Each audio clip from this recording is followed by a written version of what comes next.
Is it visible, madam, the screen? Yes, sir. Yes, sir. So screen is visible, sir. So I request Dr. Nimbal sir to introduce Dr. Srinivas Mutalik sir to start this session. Thank you, madam. So myself, Dr. S.K. Nimbal, and it's a great pleasure for me to introduce today's second resource person, Dr. Srinivas Mutalik sir.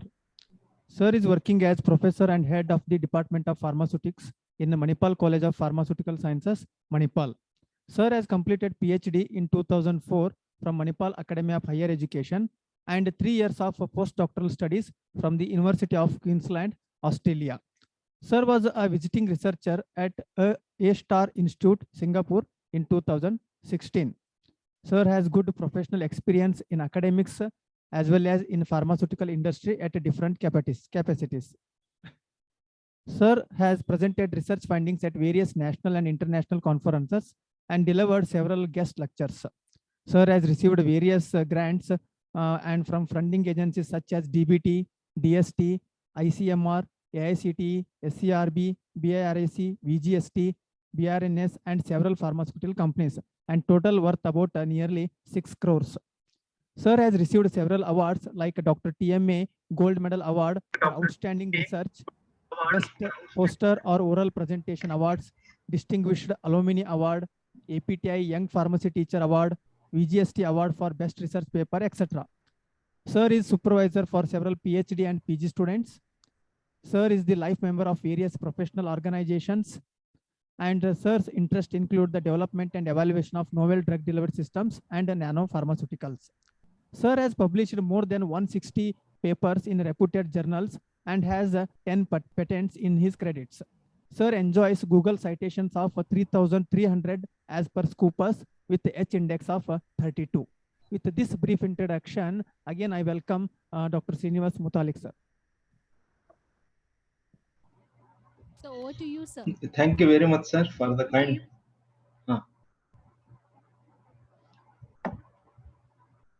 Am I audible, madam?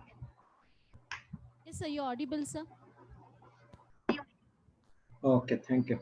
Thank you for the kind introduction, sir. So first of all, I thank the organizers for giving me the opportunity to talk about skin delivery of drugs by nanotechnology approaches. So I'll be giving a overview of some of the nanotechnology approaches, and I'll be explaining the case studies on which we have worked. So first of all, I am very sorry for the delay. I was caught in a meeting, so I am really my sincere apologies for the same. So this is the outline of the talk. I will be telling about different drug delivery systems, including nano approaches, and then skin and transdermal drug delivery, then different nano carriers which are used for skin delivery of the drugs, and then I will be explaining about different studies, what we have done, and finally the concluding remarks. Excuse me, sir. Sir. So screen, sir. Big. Sorry. Make it, sir. Screen show, sir. Screen show, sir. Yeah, I did that. Yeah. So this is the one. This is in the show mode. But here we cannot see it in that particular mode, sir. Okay. Then I will share the whole screen then. Yes, yes, sir. Please, please.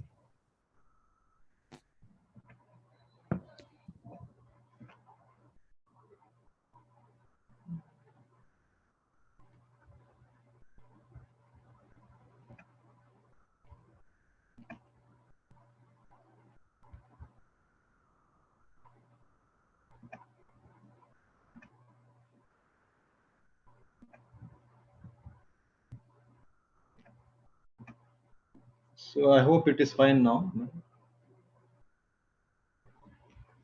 Now it is fine, sir. Yes, sir. Okay, sir. So this is the outline of the talk, and then, so first I will be telling about the different drug delivery systems. So previously drug delivery systems were just were considered only as a means of getting the drug into the body. But presently, the importance of drug delivery systems is well known, and now they have significant effect on safety, efficacy, and patient compliance. Then novel drug delivery systems came into picture because of the demerits of the conventional drug delivery systems, and these novel drug delivery systems are designed to release the drug in sustained or controlled manner, deliver the drugs to target site. So all the sustained release dosage forms may not target. For targeting, we need several other approaches, including nano approach. And finally, they reduce the side effects because of targeting of the drug to a particular cell or particular tissue. So we can broadly classify the different dosage forms as first generation. It is not the official one, but we can categorize the dosage forms into first generation, like conventional or unmodified release of the drug. For example, paracetamol 500 mg uncoated tablet, that comes under this category. Second one is second generation, that is controlled or sustained release. So for example, the sustained release products Vivaran SR 75 mg or 100 mg, that comes under this category. Third one is targeted delivery of the drug. So where the nano technology based drug delivery systems, they play a vital role in delivering the drug to a particular tissue or cell.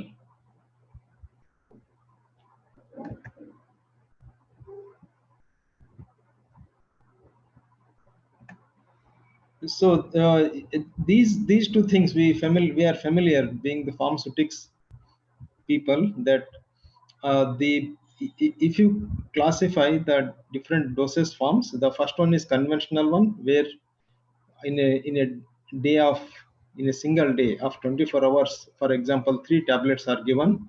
The total dose of one tablet, the total dose of all the 3 tablets will be placed in one tablet, and that is made to release the drug for longer period of time. This is the red one. So that gives the sustained release.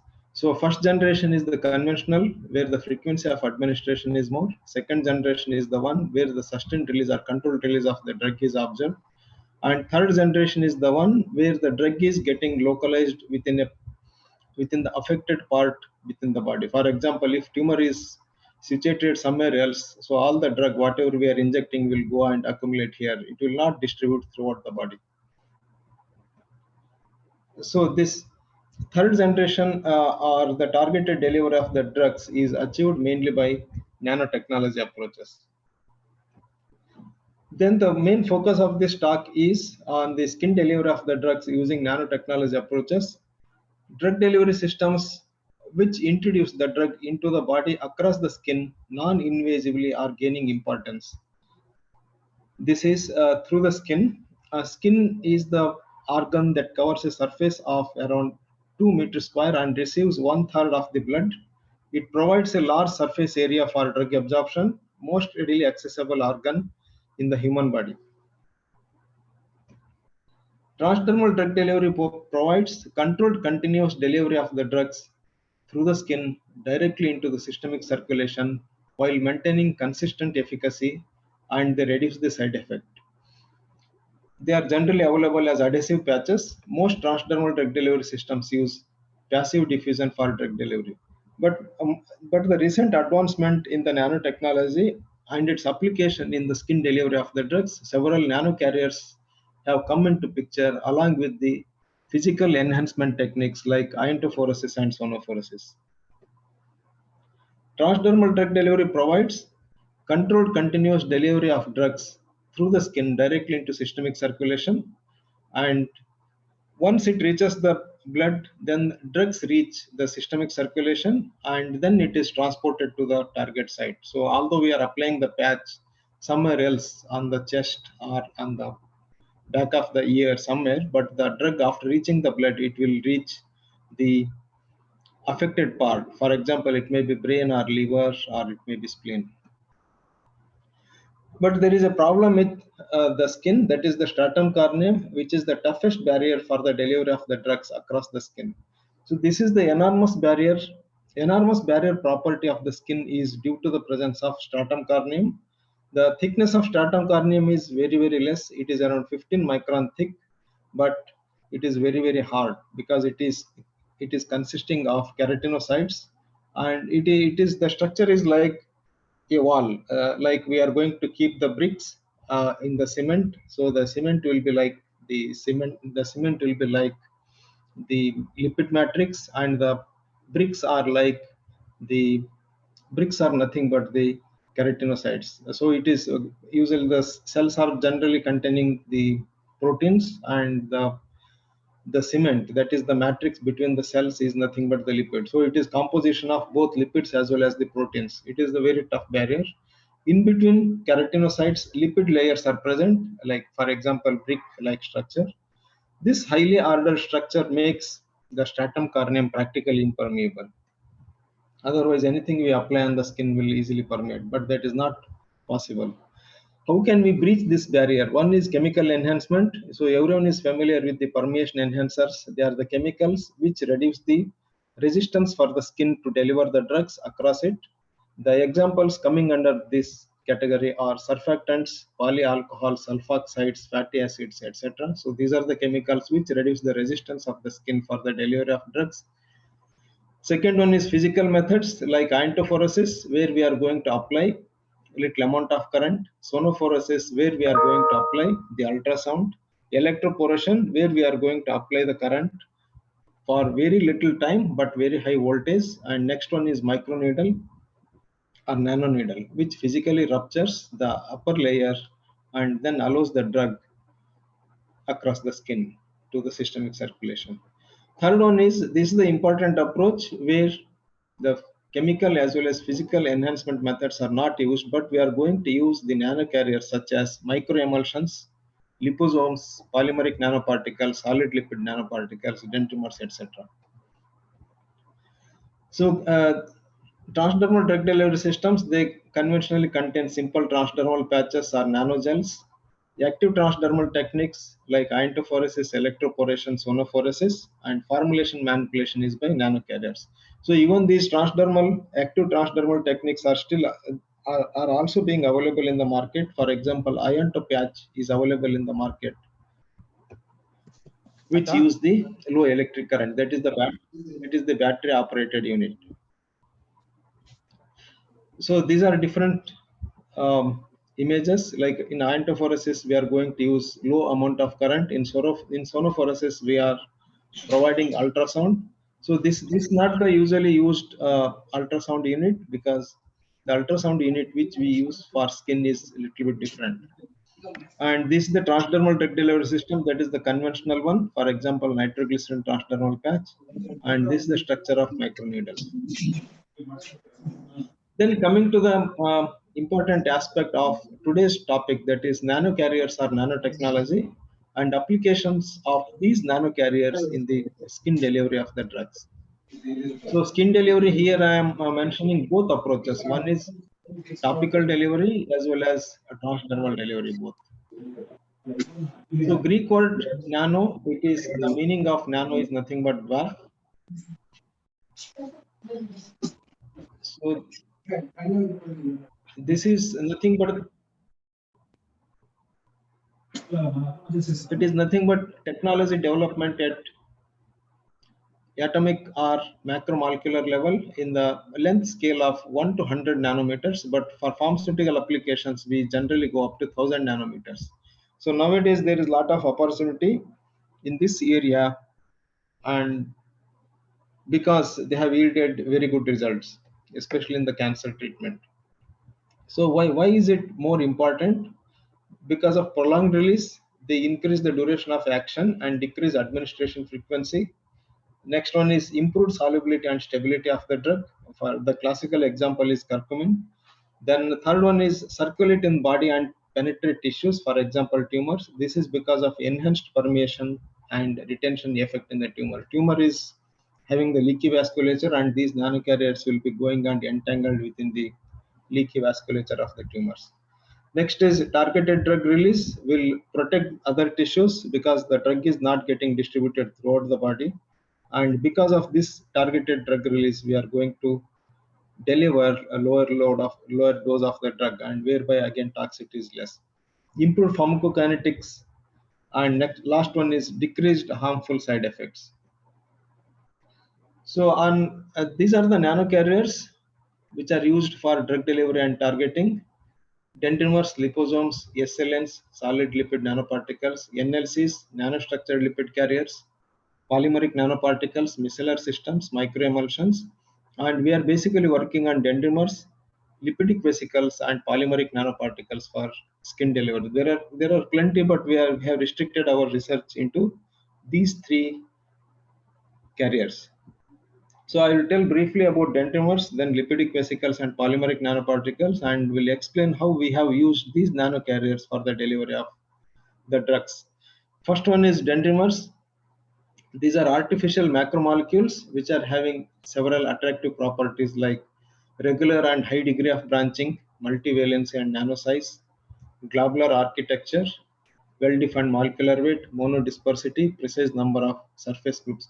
Basically, they are the macromolecules. For example, like the polymers, but they are not like very straight uh, chains like polymers, but they are generally having this spherical like a tree.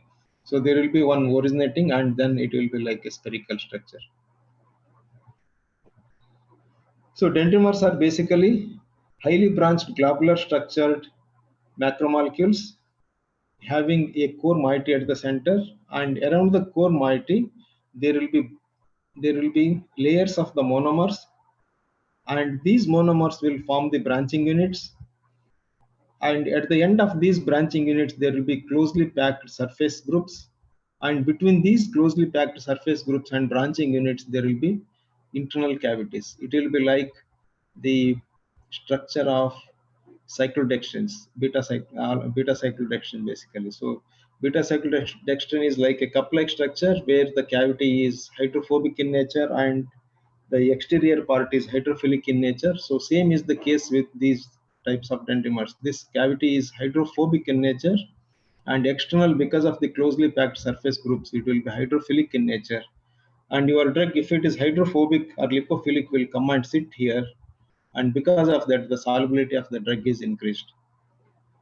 This core is generally known as Z0 or generation 0, and stepwise addition of the monomer will increase the generation by one number. For example, one layer of monomer is present, then it is G1, then G2, G3, like that. There are different nomenclature for dendrimers, and some people will start from -1. This will be -1, and then each addition will be 0, 1, 2, 3, like that it starts. But the most popular one is like starting Z0 from the core. Core is generation 0, and stepwise addition of each layer will be one generation increase. If we build one monomer layer, then it is G1. If we build one more layer, then it is Z2, Z3, Z4, like that. So as you increase the generation, the molecular weight and the size of the dendrimer will increase. There are different types based on architecture. You have spherical and asymmetric. Based on generation, you have G1, G2, G3. Based on surface groups, amine, acid, or hydroxyl. Here I have shown closely packed surface groups. Okay, these charge of these closely packed surface groups you can modify. For example, if it is NH2, if it is amine terminated, and when it is protonated, it will form NH3 plus, means it is positive. Suppose if it is COOH, if you are terminating these closely packed surface groups with COOH, then it will become COO minus, and hence it will be negative charge. Suppose if your drug is having negative charge, then you can make it positive charge, so that there will be electrostatic interaction and there will be formation of a complex. Based on monomers, you can classify them as polypropylenimine, PPI, PEI, polyethylenimines, and PLL, polyl-lysine. Only lysine molecules are present in this. But we are working on peptide dendrimers. Peptide dendrimers are those which are having different amino acids, but finally they will be having like a T structure, tree structure, like a tree, or you can also say as a broomstick, something like. So why are we concentrating on peptide dendrimers?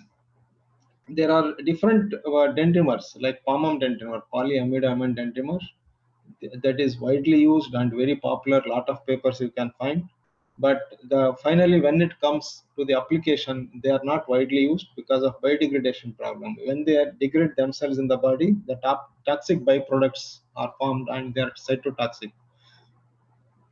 Whereas peptide dendrimers, they are the radial or wedge-like macromolecules and having different amino acids linked via peptide or amide bond, CONH bond, which are present both within the branching core as well as near the outer surface. Lower or no toxicity. Why no toxicity? Because when we are using within the body, they are getting converted into individual amino acids. Individual amino acids are non-toxic in the body, and hence there is lower or no toxicity. And a transdermal route with dendrimers has received attention only very recently, and that too common dendrimers are widely used, but people are not widely using peptide dendrimers. But these peptide dendrimers have vital role in the delivery of drugs across the skin, which we have explored. So we synthesized different dendrimers like histidine terminated, that is 4 plus, and it is known as H4. So the structure is glycine. We are starting with glycine, then lysine, then histidine 2 molecules, and finally it will be having 4 charge, because when histidine is terminated, 2 histidines are terminated. When histidine molecules are protonated, then you are going to get 4 charge. For example, 4 plus arginine is having 2 arginine, and arginine is having 2 NH. So single arginine is having 2. So 2 arginine will be having 4 charge, like 8 charge. Like that, we have 4 histidine terminated, which is having 8 charge. Then 4 arginine terminated, which is having 8 plus. So there will be 8 NH2 groups. When they are protonated, 8 NH3 plus it will be. So it is 8 charged enantiomer. Like that, we also synthesized 16 plus and 16 plus histidine terminated and 16 plus arginine terminated. So we synthesized totally 6 dendrimers, which are having low, medium, and higher molecular weight. So low molecular weight is around 500, medium molecular weight is around 1000, and higher molecular weight is around 2000, like that. They were synthesized by solid phase peptide synthesis, purified by preparative HPLC, and they were characterized by mass spec and RP-HPLC. So before going into the application of these dendrimers in the delivery of drugs across the skin, we wanted to check fate of these dendrimers into the skin, whether these dendrimers will be able to cross the skin or not. So, but for that we did not have the analytical method. So first we developed the analytical method. We used ion pairing reagent, and finally we found that these 3 dendrimers are very well resolved, that is H4, H8, H16, and I have not shown the image of arginine terminated dendrimers, and they were also well resolved. Then once we developed the method for HPLC analytical method, and then we did the passive diffusion studies of these dendrimers alone. So we used side-by-side diffusion cell, and human epidermis was used as the membrane. Donor was HIPIS buffer of pH 4.5. Receptor was pH 7.4. Sampling was done 0.2 ml. And we also tested, since they are charged molecules, we wanted to check what happens if you are going to apply little current, that is iontophoresis. So we applied 0.38 milliamps per centimeter square as the current, and silver chloride electrodes were used as the current delivering electrodes. So silver is anode and silver chloride is cathode. So this delivers positive and this delivers negative. Since our dendrimers are positively charged, so we put the silver electrode in the donor compartment. So this is the technique of iontophoresis. This is non-invasive method for propelling a charged and water-soluble substance transdermally with low electric current. So this is the power supply. This is the delivery electrode. Suppose if your drug is negatively charged, you have to put cathode here, so that negative repulsion will deliver the drug into the skin. So if your drug is positively charged, then you have to put anode here. For example, silver electrode, and there will be repulsion between positive, that is anode and your drug, and hence there is no way for the drug to escape, isn't it? So it should enter into the skin directly. But the circuit should be complete, and hence there will be counter electrode, that is AgCl electrode will be somewhere else in the diffusion cell. So this is how, this is the battery positive, and this is the positive charge, and your drug is positive, so it is getting entered into the skin when you apply anode here. So current creates a potential gradient through skin layers that increases the migration of ionic active ingredients into the skin. So the skin permeation studies showed 6 hours passive diffusion, there was no permeation of these dendrimers, including the low molecular weight dendrimer, but we checked the receptor solution by using mass spec, and in the mass spec we found the M+H ions, means there is little permeation of these dendrimers, the low molecular weight dendrimers. And we conducted 24 hours passive diffusion study, and low molecular weight dendrimers were permeated, but that too very low concentration, means it indicates that the dendrimers are getting deposited within the skin, and very low molecular weight dendrimers only are getting permeated across the skin.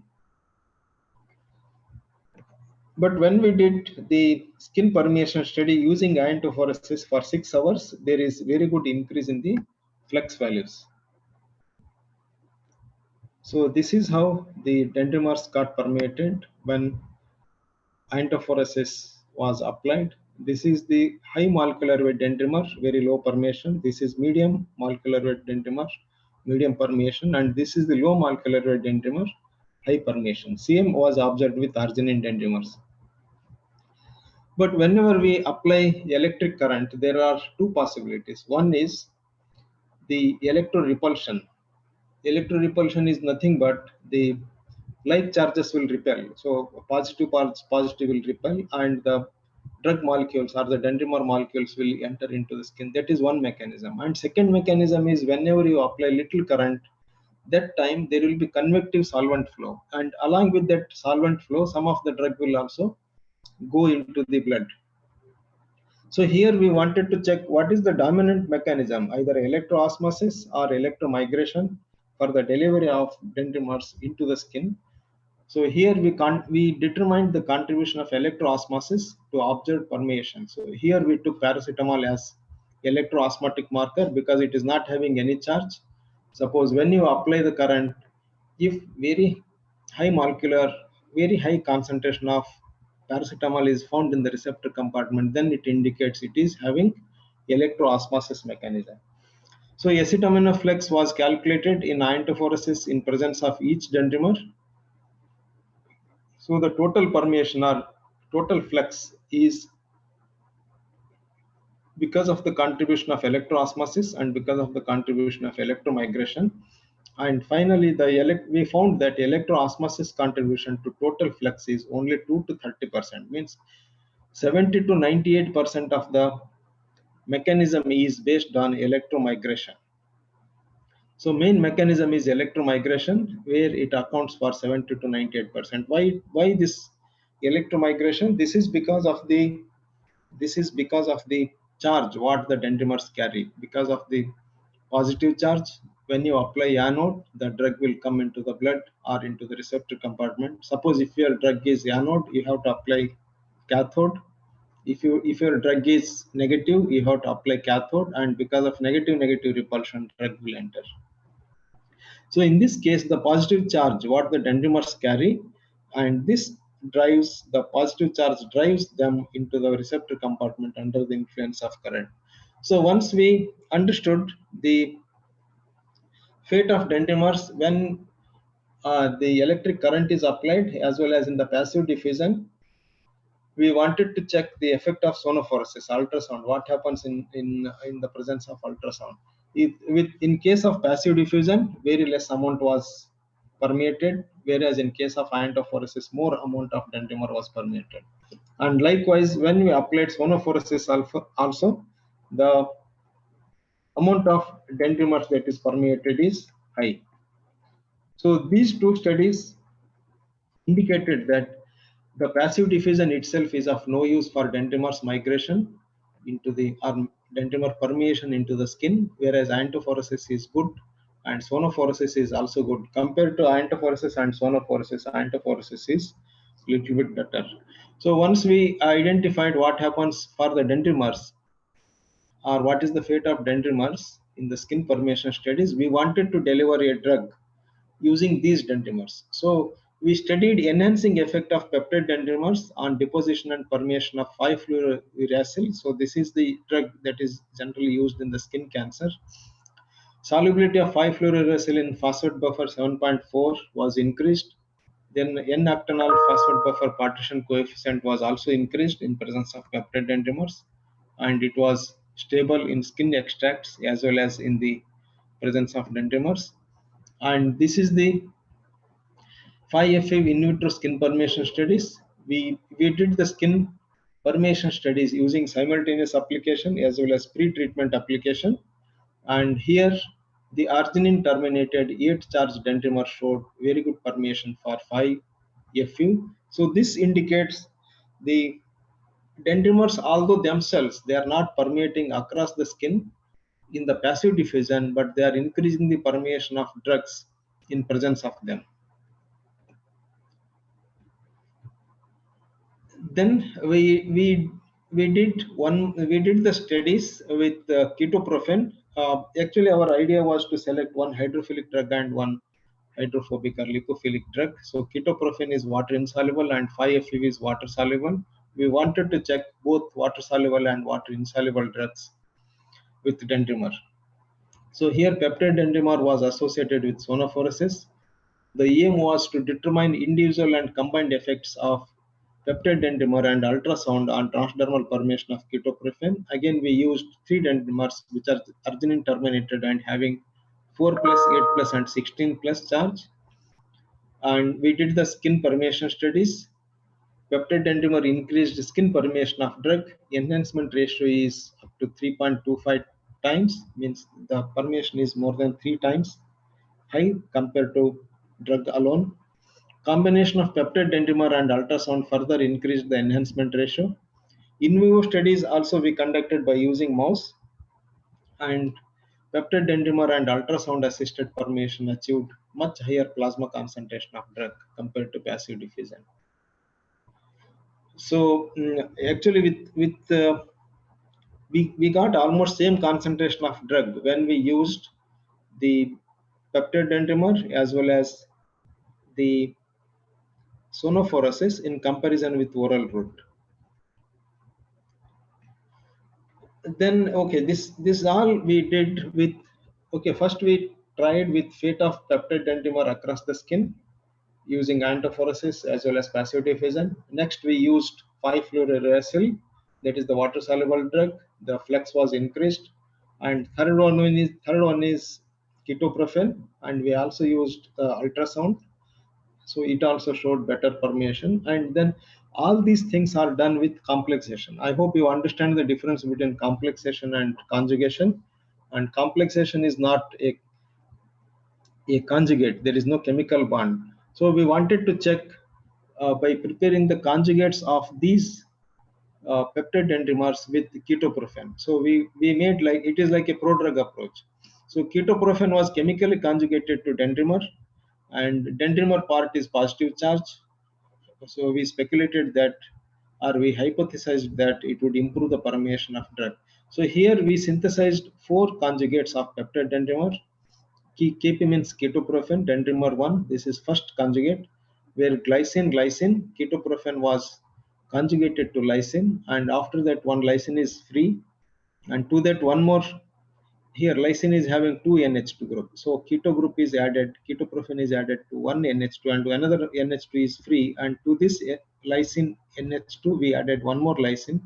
Again it is having 2 NH2, and these 2 NH2 we added arginine, 2 arginine, and there are 2 arginine, and each arginine is having 2 NH2, and hence it is 4+.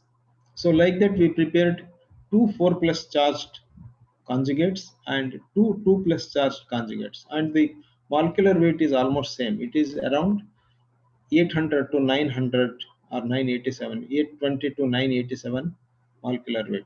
They were characterized with respect to mass spec, differential scanning calorimetry, FTIR and zeta potential.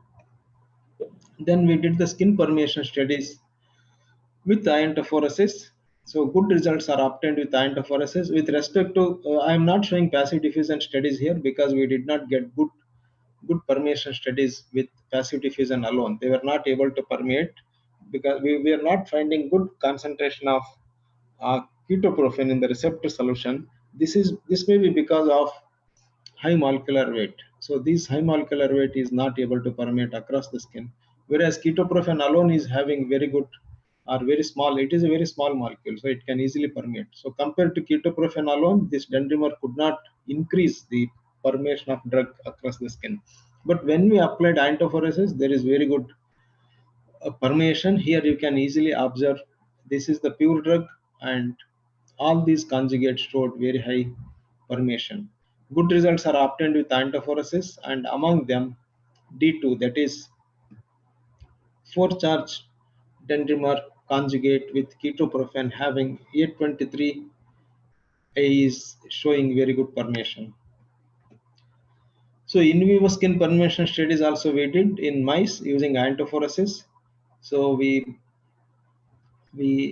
have a specialized cell for this to apply the iontophoresis in the animal studies, and we conducted the skin permeation studies. So we got the plasma concentration of ketoprofen, which is higher from D2 conjugate. Here also, this is with plain ketoprofen and this is with conjugate. Encouraging results were obtained only with iontophoresis, but not with passive diffusion. With passive diffusion, this was not a successful approach. Then we also used peptide dendrimers with EGCG, where peptide dendrimers showed good skin permeation and deposition of EGCG and silibin. And in another approach, we developed nanovesicular transdermal formulation of SNP malate. So up to here, this is about the dendrimers. And next, we developed the liposomal formulations for a drug. The model drug which was selected is SNP malate. This is atypical antipsychotic used in the treatment of schizophrenia. The main reason why it was selected is very low bioavailability, only 2%. So here the approach is, here also we used dendrimers, but along with dendrimers, we used the liposomes. The main approach is this: these are the vesicles, and this is the stratum corneum, and this low permeation possibly due to stratum corneum properties and drug properties. This was overcome by having glycine, and arginine. This is PD1, and in PD2 we have added the fatty acid. That is, one is the lipidic dendrimer and one is non-lipidic dendrimer. Lipidated and non-lipidated dendrimers we synthesized, and finally we found that the permeation of the drug across the skin using liposomes as carriers, where peptide dendrimers is also present, the higher permeation was observed. It is because of transport of nanocarrier as well as permeabilization of stratum corneum by the liposomes as well as the peptide dendrimer. So we also observed that the drug is getting deposited within, or the not the drug, the vesicles are getting deposited within the hair follicles. Whenever we see about the skin delivery, there are two possibilities. One is transcellular and second one is transappendageal. And we found that both by using our confocal studies, confocal laser scanning microscopic studies, we found that both the roots are prominent when we use this approach. This is the nanostructure. So this is the liposome, and this is the SNP malate, the yellow one, which is held here. This is within the lipidic bilayer of the liposome, and we used the peptide dendrimer, and we also wanted to try transferrin. So our aim was to deliver the whole vesicle into the brain, but we were not successful in targeting this whole vesicle into the brain. because transferrin is the ligand that is for the blood-brain barrier permeation, but we were not successful in that, but we were successful in increasing the bioavailability of the drug across the skin. Liposomes were prepared by thin film hydration method, so the size is less than 100 nanometers, and these are the values: zeta potential, entrapment efficiency, and PDI. This is the transmission electron microscopic images showing the spherical structures and around 100 nanometer size. The passive diffusion iontophoresis and sonophoresis were tried. Not much skin permeation of SNP and malleate, and when we prepared nanoliposomes, there was better permeation.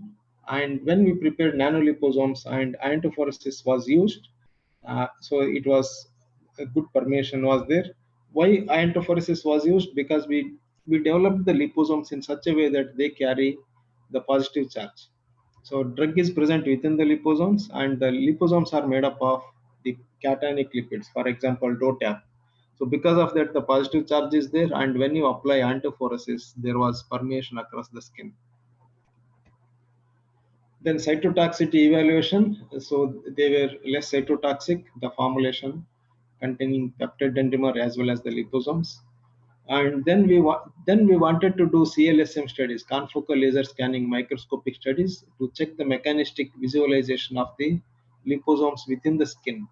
So finally, we can say that high intensity of fluorescence was observed with C12. That is nothing but liposomes which are containing peptide dendrimer 2. Peptide dendrimer 2 is nothing but lipidated dendrimer, and it is having FITC, fluorescein isothiocyanate, and this is the visualizing agent.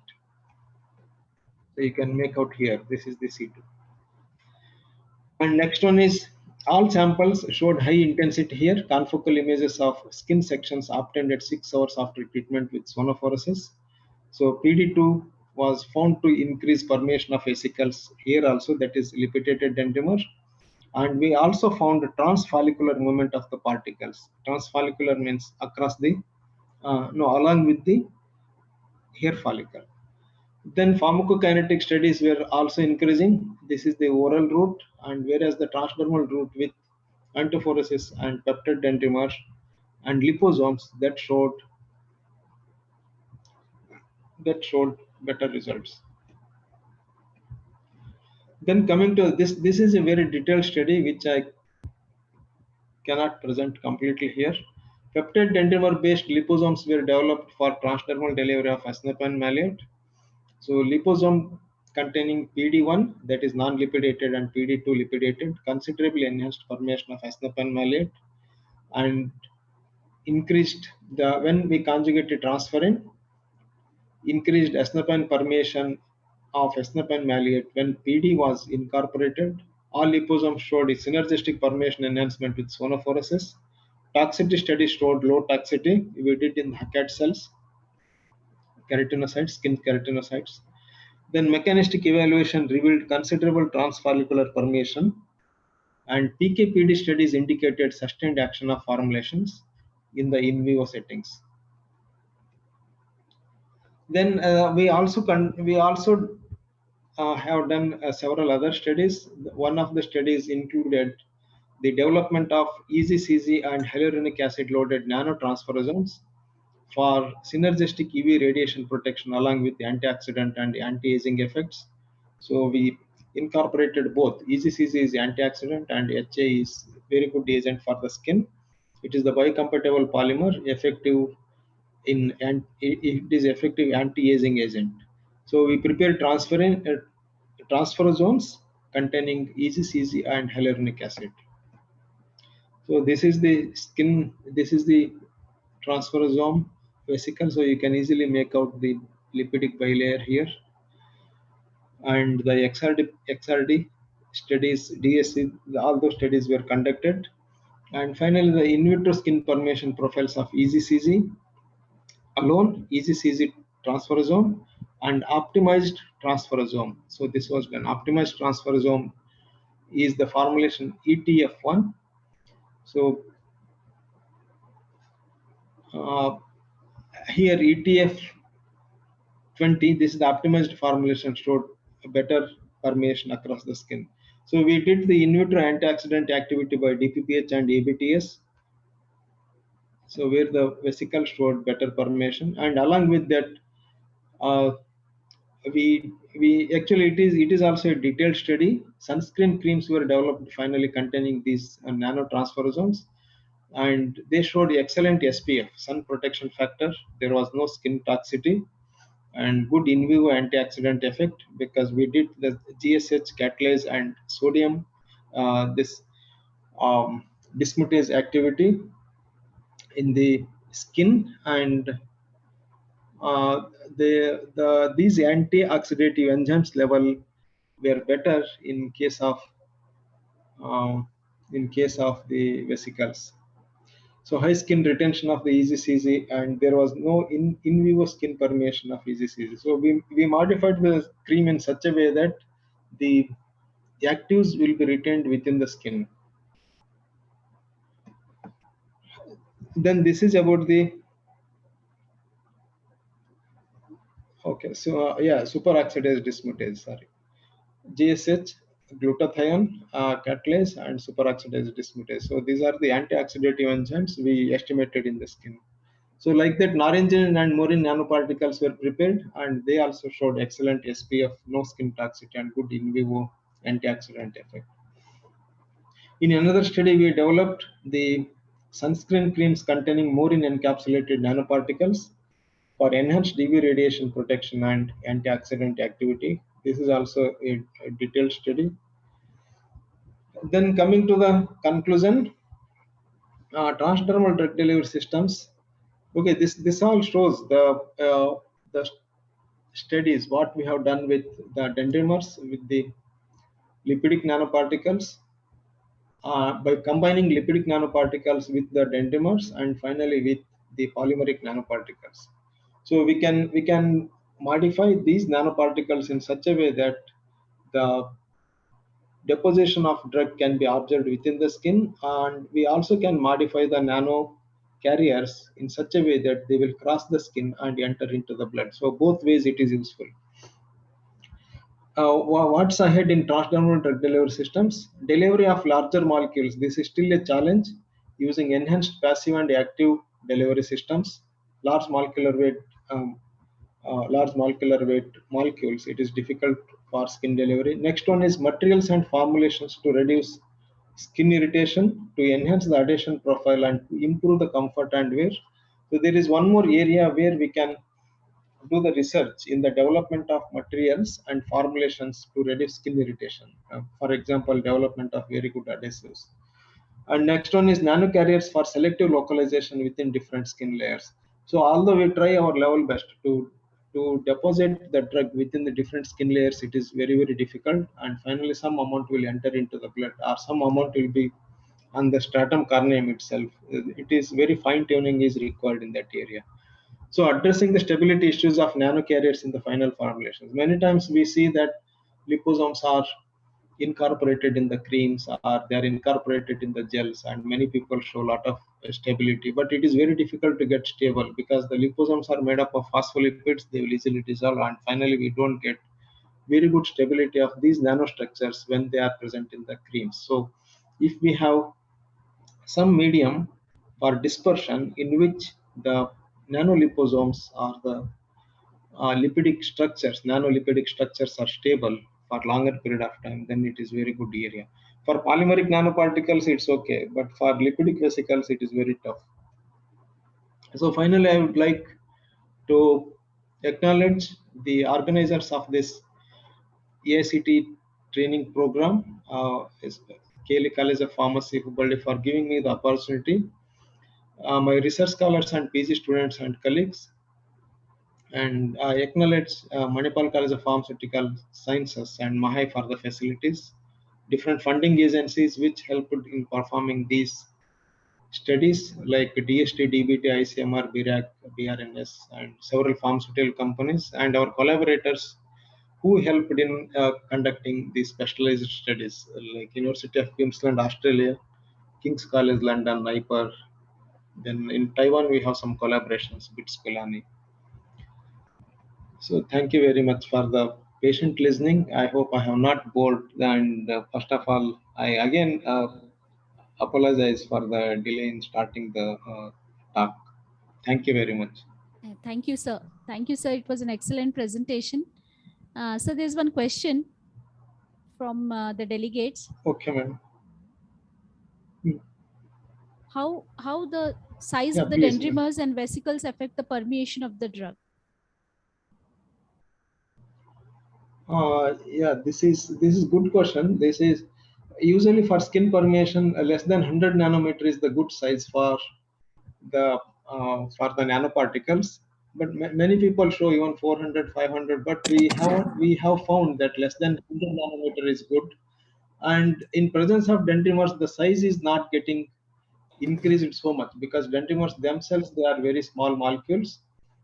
Like they are not like palmum dendrimers are like that. Palmum dendrimers are very high molecular weight dendrimers, but peptide dendrimers are having molecular weight around 500 to 1000.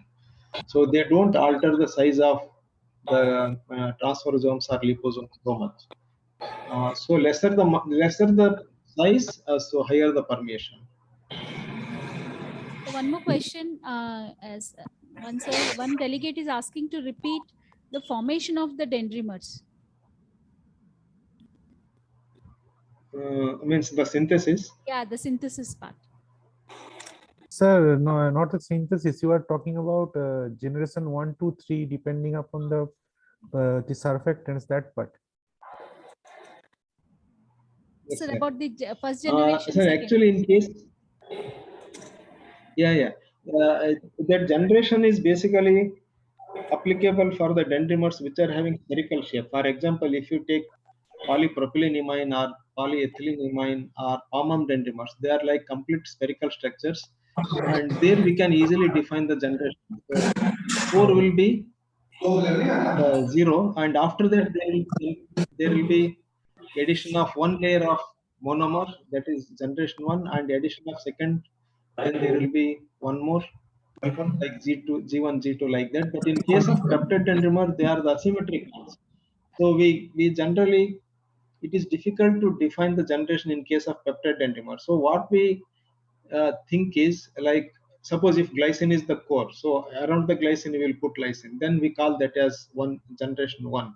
Then we put one more layer, like for example 2 lysine molecules are put, then we call that as generation 2. But that is not the practically same like palmum dendrimer, because when we increase the generation 1 to generation 2, the molecule become very much bulky. But that is not the same case with peptide dendrimer. Peptide dendrimers are very small molecular weight dendrimers, and hence we directly we cannot correlate between palmum dendrimers or the spherical dendrimers with these asymmetric dendrimers. But invariably, addition of one monomer layer around this core will increase one generation. For example, if you take poly-L-lysine, poly is nothing but polymer. There are many lysine molecules. So, for example, lysine is one molecule. Around that, you will put several lysine molecules. Again, several lysine molecules. This is all by CONH bonding. And finally, each lysine layer will be considered as one generation. So, like that. Otherwise, it is just lysine. Lysine is nothing but the monomer. Poly is nothing but the many. There's one more question. Any specific environment control required for formulation of peptide dendrimers? Yeah, this is very sophisticated thing which we did in University of Queensland. We have to use the DMF, which is totally not having any aqueous traces, and this is by solid phase peptide synthesis. It is generally known as FMARC solid phase peptide synthesis. There will be deprotection and protection of the end groups, and whenever we are adding one molecule or one amino acid to that, then we have to deprotect it, and then immediately we have to ligate the another amino acid, and after that the amino acid which is ligated will be having the end group which is closed. Again, we have to deprotect it and add. So this little bit complex method, but we can do that. Maybe CDRI and many sophisticated labs have this facility. There's one more question. With chemical penetration enhancers, the large vesicles of 200 nanometer can be delivered. through Yeah, the maybe, skin? madam. We have not done that. Okay. Yeah, it is possible because in one of the studies we have done with esnapen malate only, we published in Journal of Liposome Research, and the particle size was 140 nanometers, 150 nanometers, but still we were able to deliver by using chemical enhancers. It is possible, but thing is when we use the chemicals, those chemicals will affect the integrity of nanocarriers. So that's what our concern.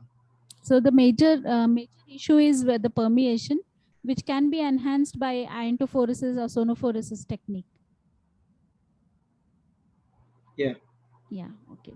So one more Sorry? message. The major issue with this dendrimers is the permeation. Yeah. Which can be Yeah, enhanced by. permeation is the major issue, but Yeah. yes, madam. But thing is, we are not delivering the peptide dentamers alone. Yeah. We are using peptide dentamers as the carriers for the drugs. So when we use other physical enhancement techniques, obviously the drug permeation is also increased, but it is again because of both the peptide dentamers as well as by iontophoresis or sonophoresis. Yes. In the initial studies, we just wanted to check what happens for the peptide dentamers. Yes. So we could see through your presentation that you have published your papers in a very reputed journals with a high impact factor. So really we enjoyed your sessions and especially you specifically shared your work. There's one message from Narsimurthy sir that this is a great work, very innovative and breakthrough in dermal science. And sir was there for the whole of the session and he enjoyed your presentation, sir. Thank you, madam. Sir is pioneer in transdermal delivery. So any appreciation from sir is very great. Thank you. Yes, sir. Yes, sir. Thank you so much, sir. And delegates are also appreciating the session. I request Nimbal sir to give the thank you. Thank you. Good afternoon, sir. So thank you very much for your informative session, sir, as well as interactive session, sir. So once again, I thank you for giving a good presentation, sir, and as well as all the delegates for patiently listening. Thank you, one and all. So this thank you, sir. Thank you, sir. Delegates will start the yes, thank you, sir. Delegates will start the session, next session, that is post-lunch session at 2:45. Kindly join at 2:45. We shall begin the session at 3 p.m. The next session, the speaker is Dr. J. Thimma Shetty, sir. The topic of the session is spring and parachute approaches in product development. Sir is Professor and Head Department of Pharmaceutics, Bapuji College of Pharmacy, Davangere. Thank you, one and all. So we'll exit the meeting. We'll rejoin the meeting at 2:45 p.m. Thank you.